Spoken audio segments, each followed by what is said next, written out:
Michael Jackson's died. Here is the live stream from the BBC. I'll post a link in the description. Wow. Later in his life, he described his childhood as sad and lonely and claimed his father whipped and mocked him. But it didn't stop him performing.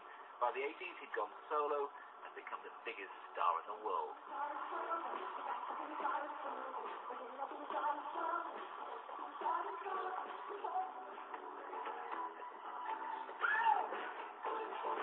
It was dance music with rock guitars, black music that white America was happy to listen to.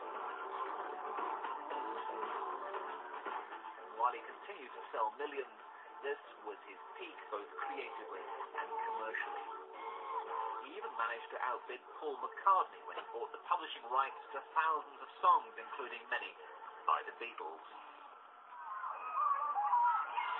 But increasingly, it was the man more than the music that interested people. Some of it might simply have been showmanship, such as his close attachment to a chimpanzee called Bubbles, and rumours that he slept in a hyperbaric chamber. But his appearance suggested something deeper.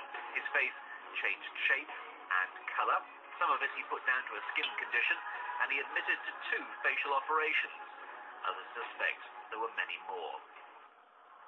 And then there was his domestic life. He married the daughter of Elvis, Lisa Marie Presley. 19 months later, they divorced. His first 2 children, Prince Michael and Paris Michael, came after his marriage to Debbie Rowe, a nurse who was said to be helping him with his skin condition. And a 3rd child, Prince Michael II, appeared several years later. He may have been prepared to dangle the baby out of a hotel window. He was rather more reluctant to say who the mother is.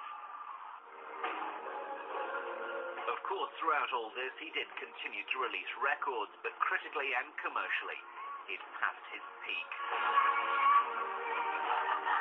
But it didn't stop him spending more and more money on the videos and recordings. It even became more famous for spending money than for making it. He'd become an odd-looking, middle-aged man whose favourite pastimes were water balloon fights and climbing trees.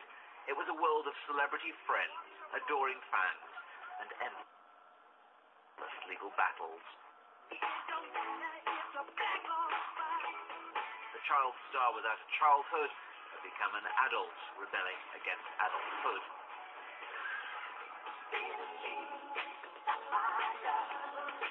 But behind the scandals, the lifestyle, and the showmanship, an extraordinary career, the first black star of the MTV generation.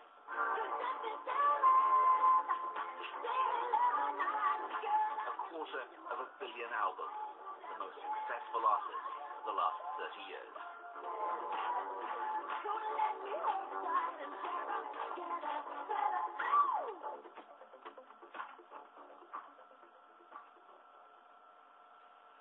The life of Michael Jackson, that report by David Sillito. Well, let's return now to Uri Geller, close friend of Michael Jackson, who we spoke to half an hour ago when it was unclear about precisely what the situation was. It does now appear, Mr. Geller, that your friend Michael Jackson is dead.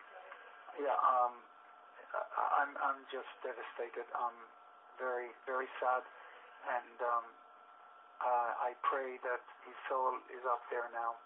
I just hope that somewhere I'm still trying to, to hold on to the glimmer that it is not true. It's too surreal for me to absorb that Michael is no longer with us. That's all I can tell you now. I'm sorry. I have to go. Thank you very much for calling me. Uri Geller, thank you very much for speaking to us. Uri Geller, a friend of Michael Jackson, reacting to the news that his friend has died at the age of 50. These, the live pictures of the UCLA hospital in Los Angeles, where the singer was taken from his Bel Air mansion at lunchtime today. Paramedics reportedly called to see him. He was unconscious apparently and had to be given CPR as he was taken to that hospital.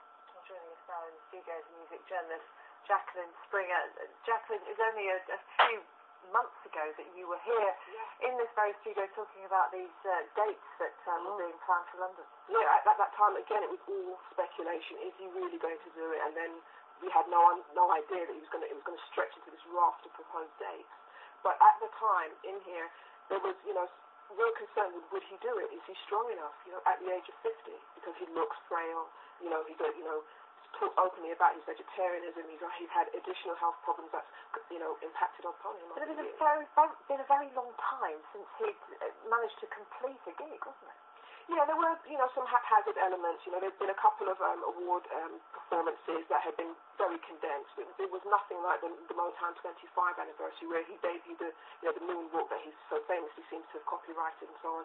And, again, because of all the problems concerning his court cases, all the litigation, he had moved from the stage into the courtroom, so people had forgotten the magnitude of his power in that regard. His private writing to overtake all that talent that he had that was so obvious in the 70s and 80s in particular. But these 50 dates sold out so fast, fans from all over the world.